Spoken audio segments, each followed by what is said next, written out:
So hi everyone, welcome back to my channel Sai Shiksha. This is Preeti and today we will discuss about chapter 8 motivation and emotion.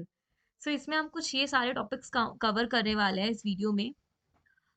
For example, nature of motivation, type of motives, Maslow hierarchy of needs, nature of emotions, expression of emotions, managing negative emotions and enhancing positive emotions. So start करने से पहले please do like, share and subscribe my channel.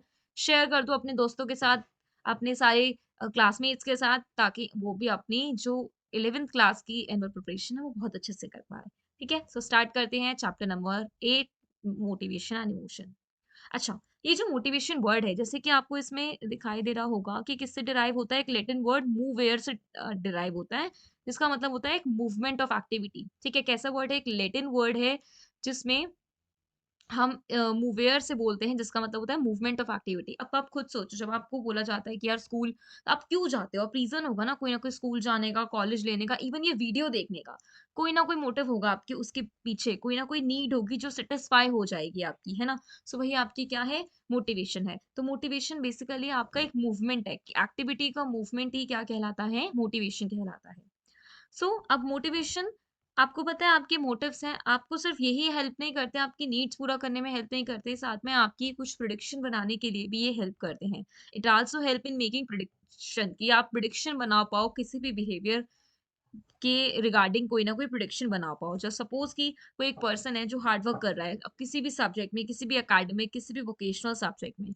Obvious बात है कि हम prediction कर पाएंगे कि वो अगर इतनी मेहनत करेगा कि आगे जाके उसको ये चीज अचीव हो जाएगी. तो हम इससे क्या कर पाते हैं? बहुत डिफरेंट डिफरेंट सिचुएशंस में प्रिडिक्शन कर पाते हैं. तो ये हमें मोटिवेशन करवाता है. तो मोटिवेशन का नेचर ही ऐसा है.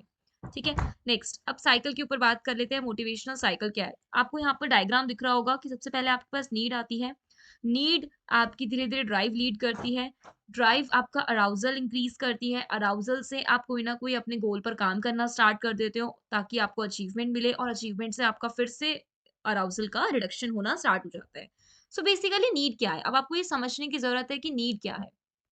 पता है आपको कि जो ये आपकी नीड है या आपकी बेसिकली लैक और डेफिशिट है, मतलब आपकी नीड्स आपकी एक हम कह सकते हैं ज़रूरत है. जैसे सब हर एक चीज़ की ज़रूरत होती है ना, जैसे कि अब एग्ज़ाम आ गया है, तो आपको कौन-सी ज़रूरत है? सक्सेसफुल होने की ज़रूरत है आपकी, है ना? आपको अच्छे मार्क्स लाने की ज़रूरत है ताकि आप 12th में और अच्छे से आपका बेस क्लियर हो और अच्छा कर पाओ, है ना? तो वो आपकी एक नीड है, need for achievement.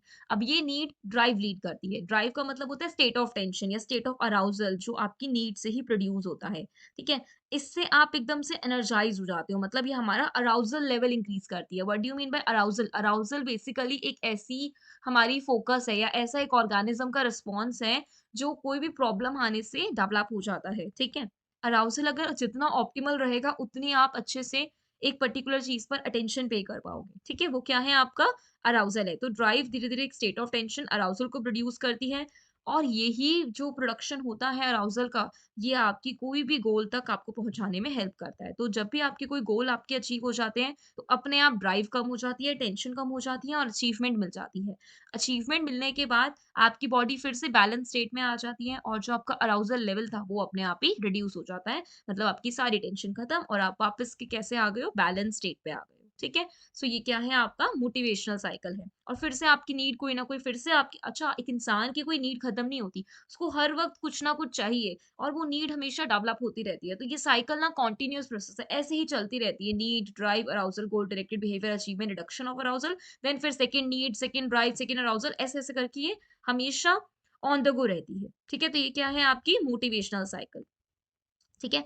Okay, next topic आता है टाइप ऑफ मोटिव्स. अब आपको पता है कितने मोटिव्स हैं. अब मोटिव्स क्या? मैंने आपको पहले ही बताया था कि मोटिव्स आपकी बेसिकली मैं कह सकती हूँ नीड है, कि आपको ये करना है ताकि आपकी सैटिस्फैक्शन मिले आपको, है ना? मोटिव्स आपकी नीड्स है बेसिकली. ये 2 तरीके की होती है, बायोलॉजिकल, साइको सोशल. कौन-कौन सी होती हैं? Biological and psycho social. Biological वो नीड्स होती हैं जो बेसिकली इनिएट होती है, मतलब एक इनबॉर्न टेंडेंसी होती है हर एक पर्सन की, जैसे कि हंगर, थ्रस्ट और सेक्स, या हर किसी की इनिएट एबिलिटीज है. ये हमारी फिजियोलॉजिकल मोटिव्स हैं जो बायबोन हमें मिले हुए हैं. हर किसी को प्यास लगती है, हर किसी को भूख लगती है ना? ये हमारी बायोलॉजिकल मोटिव्स होते हैं.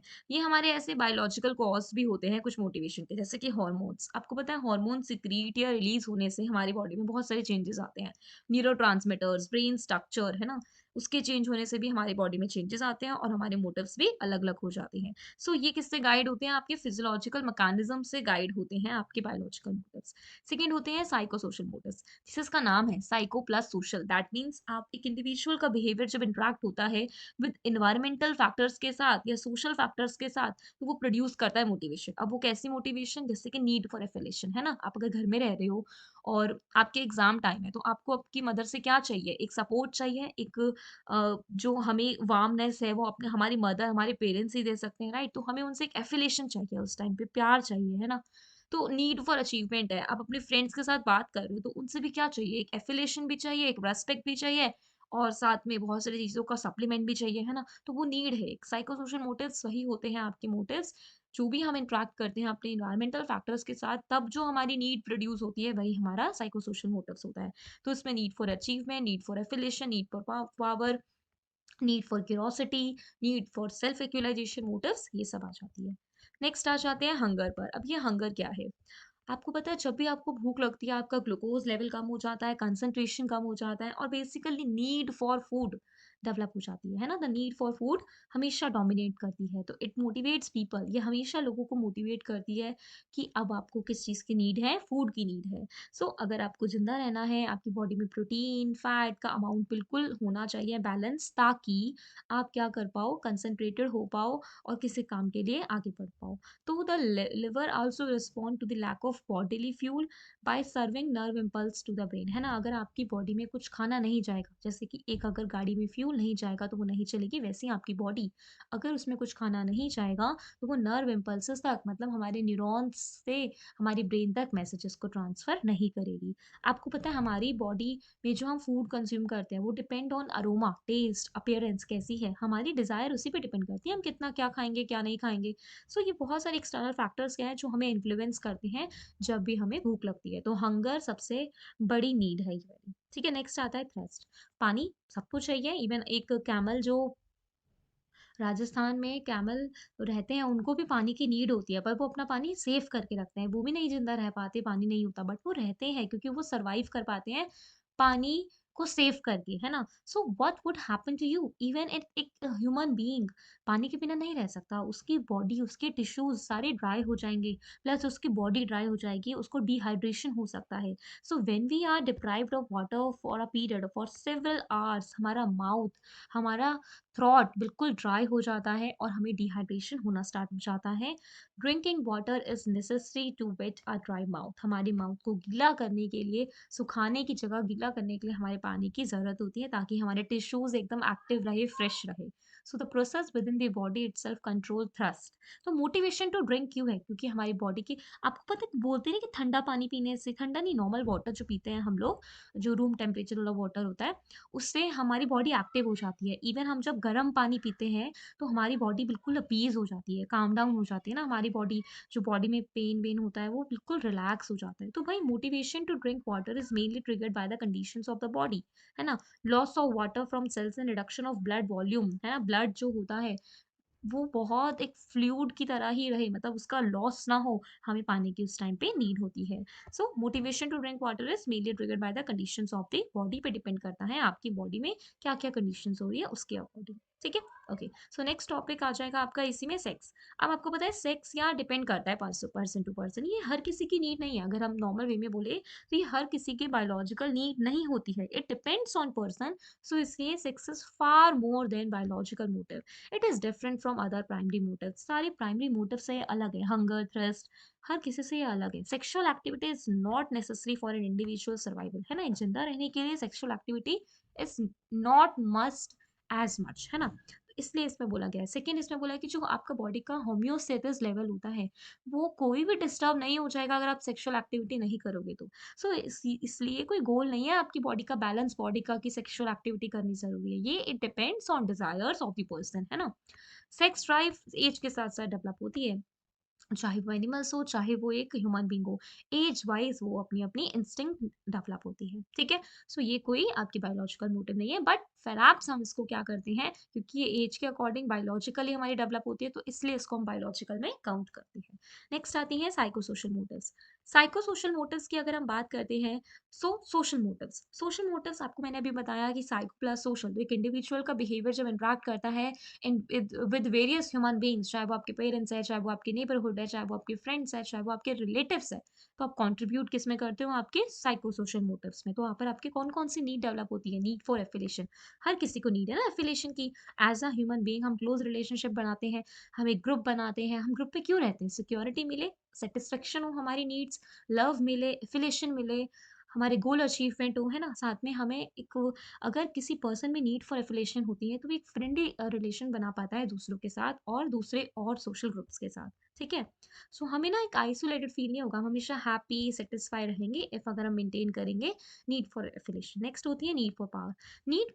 नीड फॉर पावर की अगर हम बात की जाए, सो भाई पावर की नीड ना हर किसी को है। हर कोई चाहता है अपने आप को पावरफुल, स्ट्रेंथफुल बनाना, ताकि वो सारी काम को ईज़िली कर पाए, है ना?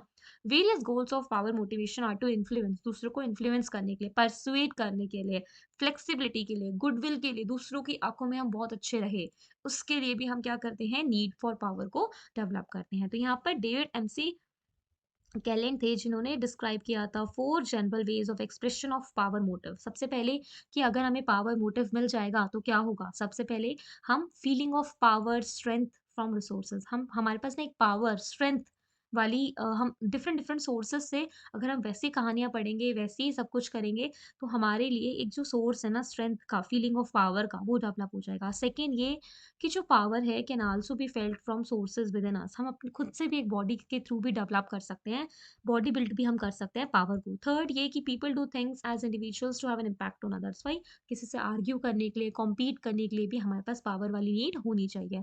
फोर्थ ये कि किसी को लीड करने के लिए, इन्फ्लुएंस करने के लिए, हर कोई इन्फ्लुएंसर बनना चाहता है, बट इन्फ्लुएंसर हर कोई नहीं बन पाता है जो बहुत जल्दी दूसरों को इन्फ्लुएंस करे, उसके पास पावर की नीड होनी चाहिए, ठीक है? तो बेसिकली पावर क्या है, एक एबिलिटी पर्सन की, कि वो एक अच्छा प्रोड्यूस कर पाए इंटेंशन, अपनी स्ट्रेंथ, अपने इमोशंस रिगार्डिंग पर्सन, ठीक है? नेक्स्ट आ जाता है भाई, नेक्स्ट आती है नीड फॉर अचीवमेंट। अभी तो सबको नीड है अचीवमेंट की, क्यों? अचीवमेंट की नीड इसलिए है ताकि आप अपने गोल्स को पूरा कर पाए, ताकि आपके अंदर एक एक्सीलेंस वाली पावर आ जाए, है ना? आप अपने अपने जो भी आप कर रहे हो, अभी एग्ज़ाम कर रहे हो, एग्ज़ाम दे रहे हो 11th के, 12th के, आप उसको कंप्लीट कर पाओ, ठीक है? सो अच्छे मार्क्स लाने के लिए आपको कौन-सी नीड होती है? अचीवमेंट की। अच्छे मार्क्स आएँगे तो अपॉर्च्युनिटीज़ मिलेगी नई-नई, अपॉर्च्युनिटीज़ मिलेगी तो आप हायर स्टडीज़ में जा पाओगे, हायर स्टडीज़ में जाओगे तो बेटर जॉब प्रोस्पेक्टस रहेगा, करियर बेस्ट सेलेक्ट किया जाएगा। सो अचीवमेंट की नीड हर किसी को है, ठीक है? तो यहाँ पर हम इसको एनएस एसीएच से भी क्या करते हैं, डिस्क्राइब करते हैं।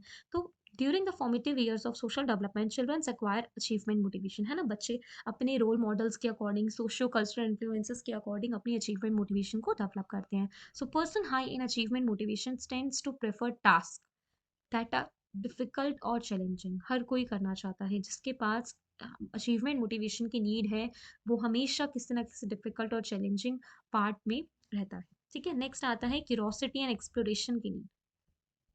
It doesn't have a specific और आइडेंटिफिएबल गोल और टारगेट, बट ना हर किसी को गोल, ये क्यूरोसिटी और एक्सप्लोरेशन की नीड है। व्हाई? हर कोई ना बहुत ज़्यादा एंथी हम बोल सकते हैं बहुत ज़्यादा ही मतलब अचीव करना चाहता है क्यूरोसिटी को।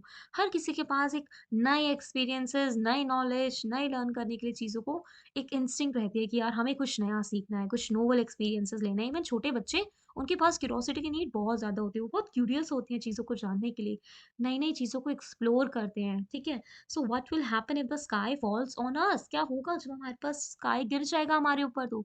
हम लोग बहुत सारे क्वेश्चन्स करते हैं ना कि यार हम जब जा रहे हैं कार में या बस में, हमारे साथ-साथ ये ट्रीज़ भी मूव कर रहे हैं। नहीं, बट ये क्या है, क्यूरियोसिटी है। बच्चों की छोटी-छोटी क्यूरियोसिटी होती है कि ऐसा क्यों हो रहा है?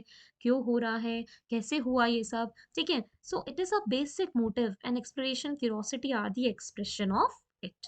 सो ये हो जाती है आपकी need for curiosity and exploration, ठीक है? ओके, तो नेक्स्ट टॉपिक आ जाता है हमारा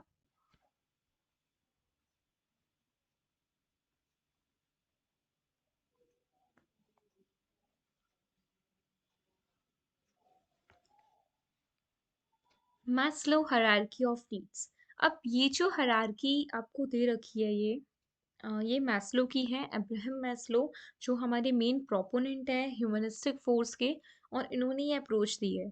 अब आप इस अप्रोच में देखोगे कि it was given by Abraham H Maslow in 1968-70। अच्छा, इन्होंने क्या किया था, ये आपको एक पिरामिड दिख रहा होगा यहाँ पर। इसके बेसिस पर इन्होंने कुछ नीड्स बताई थी। इन्होंने इनकी थ्योरी को हम सेल्फ एक्चुलाइजेशन थ्योरी भी बोलते हैं। ये लिखा, थ्योरी ऑफ सेल्फ एक्चुलाइजेशन। ठीक है, और इन्होंने इस मॉडल को पिरामिड के बेसिस पर बताया था। ये जो आपकी तीन नीचे की नीड्स होती है, इनको हम कहते हैं बी नीड्स, और ये जो ऊपर की दो नीड्स होती है, इसको हम कहते हैं डेफिशिएंसी नीड्स। तो ये तो हमारी नीड्स होती है। ये जो हायरार्की होती है वो आपकी पिरामिड में होती है, और बॉटम में इस हायरार्की पे रिप्रेजेंट करता है बी नीड्स, और अपर साइड इसके कौन सी नीड्स आती हैं, आपकी डी नीड्स आती हैं, डेफिशिएंसी नीड्स आती है। तो जैसे एक ह्यूमन बीइंग को फिजियोलॉजिकल नीड्स की सबसे पहले डिमांड होती है, तो वो सबसे पहले कौन सी डिमांड पूरी करता है, फिजियोलॉजिकल। फिजियोलॉजिकल पूरा होने के बाद वो सेफ्टी नीड्स पर मूव करता है। सेफ्टी नीड्स के बाद बिलोंगिंगनेस नीड्स, belongingness needs से esteem needs, and esteem needs से self actualization needs। ठीक है, so Maslow models can be conceptualized as a pyramid in which the bottom of the hierarchy represent basic physiological और biological needs which are basic to survival, जो बहुत हमें जीने के लिए चाहिए। क्या चाहिए जीने के लिए, रोटी कपड़ा मकान, तो ये हमारी physiological needs होती है। इसके बाद जो हमारी नीड्स, हमारी जब ये नीड्स पूरी हो जाती हैं तो एक ह्यूमन बीइंग बहुत फ्री हो जाता है। तो उसको अगर फ्री होगा तो बहुत सारे डेंजर्स आ सकते हैं, खतरे आ सकते हैं उसके पास। तो the need to be free from threat and danger arises. ठीक है, तो ये क्या होती है आपकी सेफ्टी नीड्स की। एक बार जब आपकी फिजियोलॉजिकल नीड्स पूरी हो जाती है तो एक ह्यूमन बीइंग किससे मिलता है, अपनी सेफ्टी नीड से मिलता है। मतलब सिक्योरिटी, अपनी जो भी कुछ परेशानी है उससे पूरा कम आउट हो पाए, वो क्या करता है, सेफ्टी नीड्स में। इसके बाद आती है बिलोंगिंगनेस नीड्स। जब एक पर्सन दूसरों के साथ इंटरेक्ट करता है तो ये अब बिलोंगिंगनेस नीड्स को डेवलप करता है, जो कैसी हो जाएगी, जो दूसरे लोगों से मिलकर होती है, जैसे कि हमारा लव, अफेक्शन। ठीक है, जब ये नीड्स पूरी हो जाएगी तो एक इंडिविजुअल क्या स्ट्राइव करेगा, एस्टीम स्ट्राइव करेगा। क्या करेगा, एस्टीम स्ट्राइव करता है, जिसमें उसकी सेल्फ वर्थ बनती है, सेल्फ कॉन्सेप्ट डेवलप होता है। और जैसे ये डेवलप होता है तो वो अपनी नेक्स्ट हायर नीड पर पहुंचता है, जिसको हम बोलते हैं सेल्फ एक्चुलाइजेशन। उस वक्त वो एक अपने फुलेस्ट पोटेंशियल पर होता है। तो अकॉर्डिंग टू अब्राहम, हमारे एक्चुलाइज पर्सन कौन होते हैं, जो सेल्फ अवेयर होते हैं, मतलब चीजों के बारे में अवेयर रहते हैं, जो सोशली रिस्पॉन्सिव होते हैं, क्रिएटिव होते हैं, स्पॉन्टेनियस होते हैं, ओपन टू नोवालिटी, नई नई चीजों को एक्सेप्ट करते हैं, चैलेंजेस को। तो वो कौन होते हैं, सेल्फ एक्चुलाइजेशन पर्सन। तो she he also has a sense of humour. तो उनके पास एक सेंस ऑफ ह्यूमर होता है, सेंस ऑफ कैपेसिटी होती है for deep interpersonal relationship carry on करने के लिए। तो ये हमारी लोअर नीड्स क्या होती है, फिजियोलॉजिकल नीड्स, और ऊपर की जो दो नीड्स होती है इनको कहते हैं हम डेफिशिएंसी नीड्स। तो ये इन्होंने किसने बताया था, अब्राहम एच मैस्लो ने आपका ये नीड्स का हायरार्की बताई थी, जिसको एक और नाम से हम जानते हैं theory of self actualisation. I hope ये क्लियर हो गया होगा। नेक्स्ट टॉपिक पे आ जाते हैं। जो नेक्स्ट टॉपिक आपका आ रहा है वो है नेचर ऑफ इमोशंस। अब आपको यहाँ पर एक पे रखा है कि भाई Swati is very happy, her examination result has been declared today and she has topped the class, she is feeling euphoric. However her friend Pranoy is feeling sad, क्योंकि वो पास नहीं हो पाया इतने अच्छे मार्क्स से। कुछ फ्रेंड्स उससे जल रहे हैं उसकी अचीवमेंट से।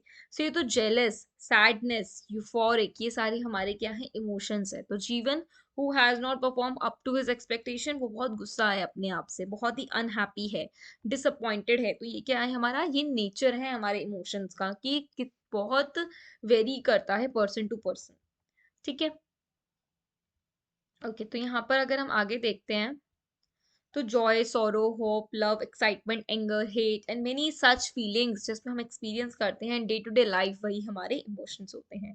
अब बात आती है फीलिंग क्या है, मूड क्या है। अब पता है आपको, जो फीलिंग है वो आपकी प्लेजर होती है, मतलब आपका पेन और प्लेजर डायमेंशन बताता है। ठीक है, हर एक पर्सन में अलग अलग फीलिंग्स होती है। जब कोई किसी को हैप्पीनेस, लव, ऐसी वाली फीलिंग्स है तो मतलब प्लेजर डायमेंशन हो रहा है। अगर वो बहुत दुखी है, बहुत ही गिल्ट में है, तो पेन डायमेंशन है। मूड क्या है, मूड उसकी एक इफेक्टिव स्टेट है जो लंबे समय तक नहीं रहती, इंटेंसिटी के अकॉर्डिंग चेंज होती है। ठीक है, जो आपके फीलिंग और मूड है दोनों ही नैरो कॉन्सेप्ट है इमोशन से। ठीक है, इमोशन एक कॉम्प्लेक्स पैटर्न है अराउजल, सब्जेक्टिव फीलिंग और कॉग्निटिव इंटरप्रिटेशन का। ठीक है, कैसा पैटर्न है, कॉम्प्लेक्स पैटर्न है सब्जेक्टिव फीलिंग्स का, कॉग्निटिव इंटरप्रिटेशंस का। तो हम कह सकते हैं इन शॉर्ट कि जो आपकी इमोशंस है वो एक कॉम्प्लेक्स पैटर्न है। इमोशंस जो है वो एक कॉम्प्लेक्स पैटर्न है, ठीक है। सब्जेक्टिव फीलिंग है, सब्जेक्टिव फीलिंग क्योंकि क्योंकि पर्सन टू पर्सन वेरी करता है, तो ये सबकी अपनी अपनी सब्जेक्टिव फीलिंग है, ठीक है। और कॉग्निटिव इंटरप्रिटेशन है, हर कोई इसको अपनी अकॉर्डिंगली इंटरप्रेट करता है, ठीक है। अब यहाँ पर आपके क्या दे रखे हैं, डिफरेंट टाइप्स ऑफ इमोशंस दे रखे हैं, इसको भी देख लेते हैं एक बार। These are anger, disgust, fear, happiness, sadness, surprise। ये किसने बताया है? ये हमारे इमोशंस के टाइप्स है। फिर यहाँ पर इजार्ड ने कुछ 10 बेसिक इमोशंस बताए हैं, जो है joy, surprise, anger, disgust, contempt, fear, shame, guilt, interest, excitement, ये सब, ठीक है। इसके बाद अगर हम बात करें, पुलचिक ने यहाँ पर कुछ 8 बेसिक और प्राइमरी इमोशंस बताए हैं, जैसे कि इमोशंस जिससे अलग अलग हो जाते हैं, जैसे कि Joy, sadness, fear, anger, surprise, anticipation, high low quality में पाए जाते हैं, इंटेंसिटी में पाए जाते हैं, और क्वालिटी भी इनकी अलग अलग होती है। अब इसमें कुछ यहाँ पर फैक्ट्स है, मिथ्स दे रखे हैं इमोशंस के, कि हमने देखा है कि मेंस जो होते हैं वो बहुत हाई इंटेंसिटी या उनका गुस्सा बहुत ज्यादा होता है एज कम्पेयर टू वुमेन, है ना। तो ये दोनों का अलग अलग एक्सपीरियंस होता है। जेंडर डिफरेंस यहाँ पर लिखा हुआ है, कॉम्पिटिटिवनेस, वुमेन्स का एफिलिएशन एंड चेंज, ये सब बहुत ज्यादा इफेक्ट करता है, सोशल रूल से अटैच्ड होता है ये, तो जेंडर डिफरेंसेस। तो एक टॉपिक आपका ये है nature of emotion. Simple question अगर आता है कि what is the nature of emotion, या एक आपको एक पैरा बनाकर किसी के बारे में लिख कर दे दिया कि अब नेचर ऑफ इमोशन बताओ, तो आप बता सकते हो कि नेचर ऑफ इमोशन जो है which is describe by a complex term, ठीक है। It includes feeling and mood and all, जो भी आपने इतना कुछ पढ़ा वो सब इसमें ऐड ऑन कर सकते हो। नेक्स्ट आ जाता है आपका expression of emotion. Expressions of emotions, भाई आपकी जो इमोशंस है ना वो एक्सप्रेस होते हैं इन टर्म्स ऑफ वर्बल और in terms of non verbal, है ना। वर्बल पता है ना, लैंग्वेज को यूज करके आप करते हो। So do you get to know that your friend is happy और सैड और इंडिफरेंट। तो इमोशंस आपके इंटरनल एक्सपीरियंसेस होते हैं। क्या होते हैं? इंटरनल एक्सपीरियंसेस होते हैं, जिनको हम डायरेक्टली ऑब्जर्व नहीं कर सकते। किसी किसी के इंटरनल भी होते हैं, अंदर ही अंदर बहुत गुस्सा है बट सामने से बहुत खुश है। तो ये इन्फ्रेड होते हैं वर्बल और नॉन वर्बल आपके एक्सप्रेशन से, वर्बल और नॉन वर्बल एक्सप्रेशन से, ठीक है। वर्बल और non verbal expressions act as a channels, है ना। हम कभी कभी अपना वर्बली दिखाते हैं, वर्बली कैसे? बोलकर, है ना, किसी को बताकर अपने बारे में। और नॉन वर्बल कैसे? नॉन वर्बल कुछ इस तरीके से जिसमें हम अपने लाइक अपने हम नॉन वर्बल कह सकते हैं जेस्चर्स के थ्रू, अपनी फेशियल एक्सप्रेशन के थ्रू, है ना। तो कल्चर और इमोशनल एक्सप्रेशन के बारे में यहाँ पर बात की गई है, ठीक है। तो उसको देख लेते हैं एक बार। These verbal and non-verbal expression act as the channels of communication and enable an individual to express one emotions and to understand feeling of others. Culture and emotional expression देख लेते हैं आप, जो मैंने आपको बताया। अब अगर क्वेश्चन आ जाता है कि how culture influence the emotional expression, तो ये एक आंसर लिखना है आपको कि the verbal channel of communication is composed of spoken words, है ना। आपको पता है ना, कुछ अपनी स्पीच के थ्रू, पिच, लाउडनेस, ये भी एक एक्सप्रेशन है, हम तेज किसी को चिल्ला के बोल रहे हैं। सो ये हमारा एक बहुत ज्यादा हाई पिच का इमोशनल एक्सप्रेशन हो सकता है which comes from verbal channel, है ना। These non verbal aspects of the voice का चेंज होना, है ना, इसको हम बोलते हैं पैरा लैंग्वेज। क्या बोलते हैं? पैरा लैंग्वेज बोलते हैं। नेक्स्ट आता है फेशियल एक्सप्रेशन, काइनेटिक मतलब postures, movement, proximal physical distance, face to face interaction, इन सब से भी इन्फ्लुएंस होता है। फेशियल एक्सप्रेशन की अगर बात करें तो ये बहुत ही कॉमन चैनल है इमोशनल कम्युनिकेशन का। फेशियल एक्सप्रेशन हम हमेशा इंटेंसिटी के अकॉर्डिंग दिखाते हैं, कितनी अच्छा प्लीजेंट अगर अगर चीजें स्टेट है या अनप्लीजेंट स्टेट है, उसी के अकॉर्डिंग, है ना। Facial expression play an important role in our everyday life, बहुत ज्यादा इंपॉर्टेंट रोल प्ले करता है ना। क्योंकि जिस तरीके से हम मुंह बनाते हैं ना, जिस तरीके से अपने फेस को रखते हैं, जॉय, फियर, एंगर, वो हमारे दिख जाता है। ये चीज इनबॉर्न है, पैदा ही बच्चा रोकर होता है तो वो रोने वाला एक्सप्रेशन ही उसे पैदा होते ही मिल जाता है ना।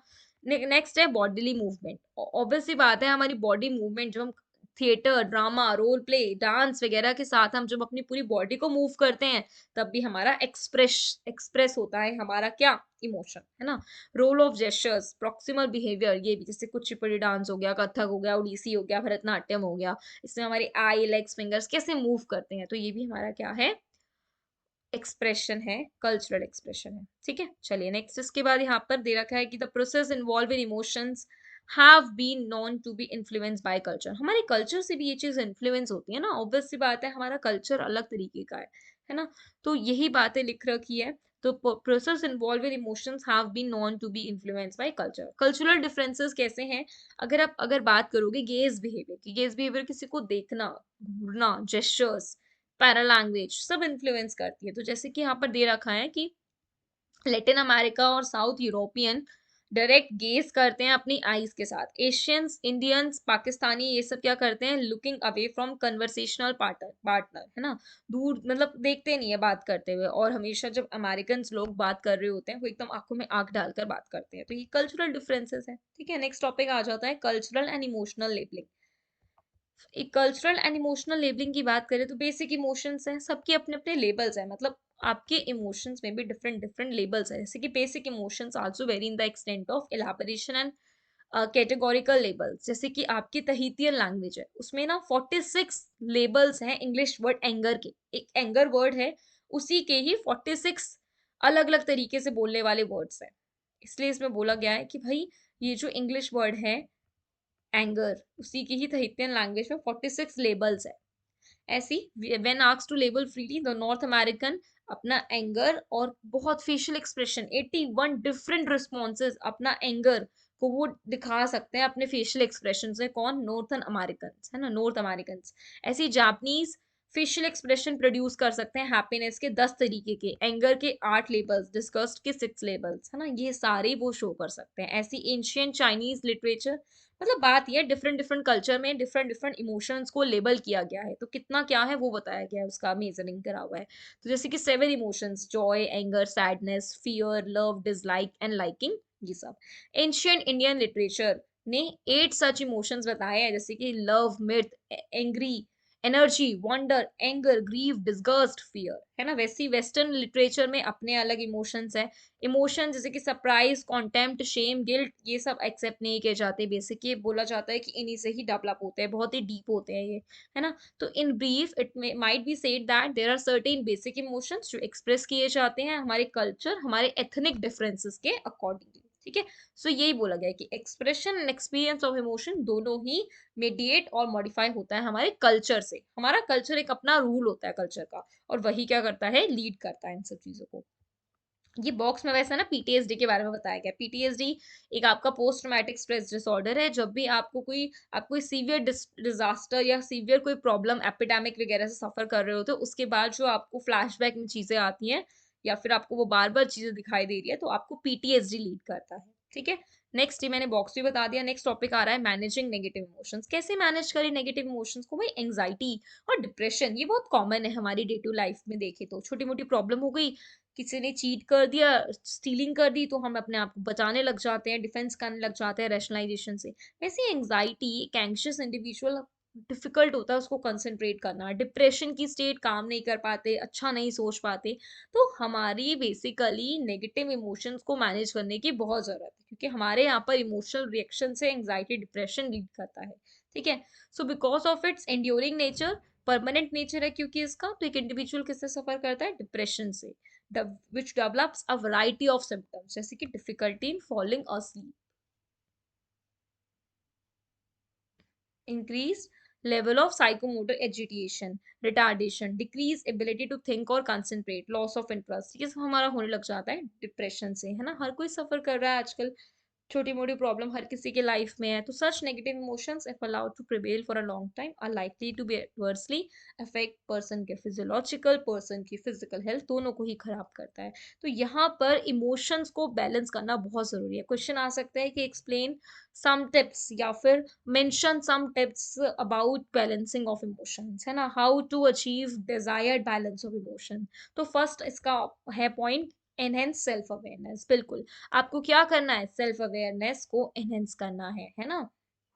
अपनी जितनी ज़्यादा आप सेल्फ अवेयर हो पाओगे, सो अपने इमोशंस, अपनी फीलिंग्स के बारे में अवेयर रहोगे, तो आपको एक इनसाइट मिलती रहेगी, रियलाइज़ेशन मिलता रहेगा अपने इमोशंस के बारे में, अपनी फीलिंग्स के बारे में। सेकंड आता है अप्रेज़ द सिचुएशन ऑब्जेक्टिवली। क्या करो? अपनी सिचुएशंस को ऑब्जेक्टिवली अप्रेज़ करो, इवैल्यूएट करो। ऑब्जेक्टिवली मतलब सिस्टमैटिकली, ठीक है? बहुत ज़्यादा सब्जेक्टिवली नहीं, है ना? Do some self monitoring. अपने आप को मॉनिटर करो, अपनी नीड्स को, अपनी फिजिकल स्टेट को, अपने इमोशंस को, अपने आप पर फेथ रखो, है ना? वेलनेस, कंटेंटमेंट को एनहांस करो। डू सेल्फ सेल्फ मॉनिटरिंग, है ना?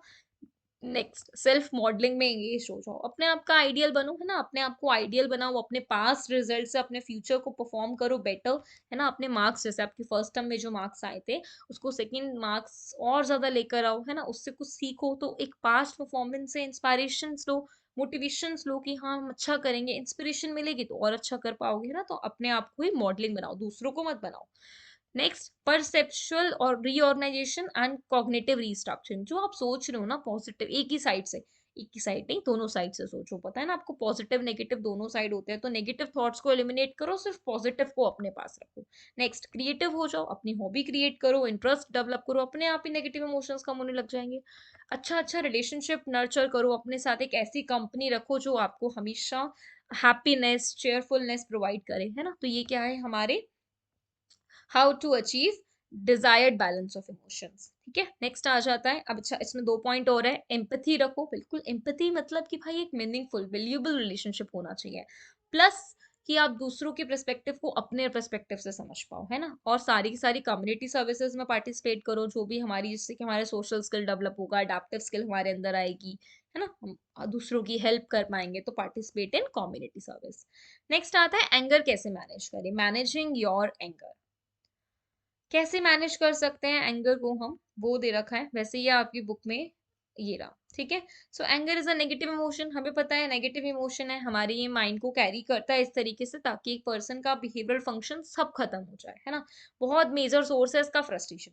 आप फ्रस्ट्रेट होते हो तभी तो गुस्सा आता है, तो फ्रस्ट्रेशन बहुत बड़ा इसका मोटिव है ना?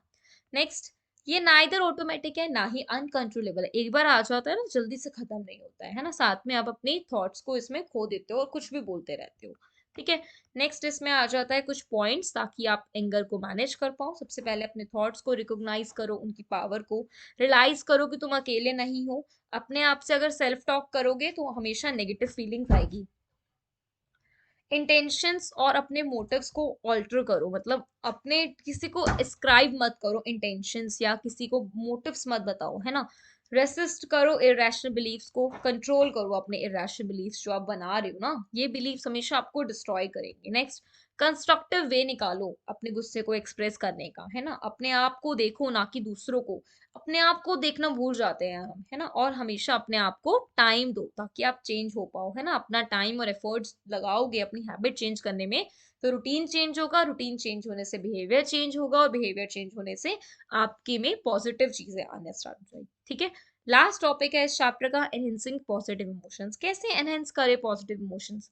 अच्छा, एक बात और बहुत जरूरी कि लाइक और शेयर करना मत भूलना। शेयर कर दो ज्यादा से ज्यादा। आप लोग व्यूज तो देते हो बट लाइक नहीं करते हो, it's okay, it's up to you, but आप क्या करो, इसको शेयर कर दो। शेयर करोगे तो भाई बहुत सारे लोगों के पास जाएगा ये, है ना? सो एनहेंसिंग नेगेटिव पॉजिटिव इमोशंस, कैसे कर सकते हैं पॉजिटिव इमोशंस? देखो, पॉजिटिव इमोशंस हमारी वेलबींग, हमारी हैप्पीनेस, हमारी लाइफ में सर्वाइवल के लिए और अच्छा रहने के लिए, अडेप्टेशन के लिए पॉजिटिव इमोशंस बहुत जरूरी है। ठीक है, तो जैसे कि fear, anger, disgust prepare us mentally and physically, है ना? तो पॉजिटिव इमोशन जैसे कि होप, जॉय, ऑप्टिमिज्म, कॉन्टेंटमेंट, ग्रेटिट्यूड, ये सब हमें एनर्जाइज करता है ना? हमारी सेंस ऑफ इमोशनल वेलबींग को अच्छा करता है। ठीक है, वेलबींग मतलब सिर्फ फिजिकली मेंटली अच्छा नहीं, हमें एक्यूलाइज बनाता है, हमारी पोटेंशियल को इंक्रीज करता है। ठीक है, सो कुछ बहुत सारे तरीके हैं ताकि हम अपना पॉजिटिव इमोशन बना पाए। सबसे पहले अपने ट्रेड्स ऐसे बनाओ, ऑप्टिमिस्टिक रहो ना हमेशा, happiness, hopefulness, positive self regard होना चाहिए आपकी पर्सनालिटी में, तो ये कुछ ट्रेड्स डेवलप करो। नेक्स्ट, पॉजिटिव मीनिंग अपना बनाओ, है ना? कुछ सरकमस्टेंसेस से अपने कुछ उसका पॉजिटिव मीनिंग निकालने की कोशिश करो, हमेशा नेगेटिव क्यों सोचोगे, है ना? क्वालिटी ऑफ कनेक्शंस बनाओ अपने साथ, ऐसा नेटवर्क रखो ताकि वो आप उसमें, वो आपको हेल्प कर पाए और आप भी उनको हेल्प कर पाए, सपोर्टिव होना चाहिए। Next, being engage in work, काम में एंगेज हो जाओ, मास्टरी उसमें करने की सोचो ताकि आप उसमें अच्छी अच्छी पॉजिटिव वाइब्स ले पाओ, है ना? साथ में फेथ किस चीज में रखना है? Social support, purpose, hope, leading a life of purpose, हर किसी चीज में फेथ होना चाहिए। अपने ऊपर अगर फेथ नहीं है ना, तो आप कुछ भी नहीं कर पाओगे, है ना? पॉजिटिव इंटरप्रिटेशन बहुत जरूरी है। छोटे मोटे आपकी लाइफ में कुछ काम हो गए, ऐसे ऐसे प्रॉब्लम्स आ गई, तो आप उसको नेगेटिव इंटरप्रेट मत करो, पॉजिटिवली इंटरप्रिटेशन करो। सो ये आपकी कुछ हो जाते हैं, ये आपका चैप्टर फिनिश हो जाता है। अगर अब हम बात करें इसके इंपॉर्टेंट क्वेश्चन की, मैंने कहा ही था स्टार्टिंग में कि मैं कुछ इसके इंपॉर्टेंट क्वेश्चंस बताऊंगी, तो मैं आपको बता देती हूँ। क्वेश्चंस जैसे आपको पूछा जा सकता है, types of motives most important है। मैस्लो को तो 3 स्टार बना दो उसके ऊपर कि ये तो मोस्ट मोस्ट मोस्ट इंपॉर्टेंट है। ठीक है। नेक्स्ट आपका मैस्लो के बाद आ जाता है नेचर ऑफ इमोशंस। इसमें से एक क्वेश्चन यही बन सकता है कि what is the role of culture in emotions, या how culture influence by, how emotions influenced by culture. ठीक है, तो ये कुछ क्वेश्चंस आ सकते हैं, और ये क्वेश्चन जरूर आ सकता है नेगेटिव इमोशंस को हम बैलेंस कैसे करें। तो आपको मेरे पॉइंट है ना, self awareness, modelling, empathy, creative, ये वाले। ठीक है। So that's it guys, thank you so much, and share करो इस वीडियो को ताकि सारे फ्रेंड्स देख पाए आपकी, और अच्छा उनका पेपर जाए, है ना? All the best for your exam, and bye bye, take care. मिलते हैं हम नेक्स्ट वीडियो में। नेक्स्ट वीडियो के लिए आपको नोटिफिकेशन मिल जाएगा, और प्लस आपको क्या करना पड़ेगा, सब्सक्राइब करना पड़ेगा ताकि आपको नोटिफिकेशन मिलता जाए। तो thank you so much, and bye bye, take care.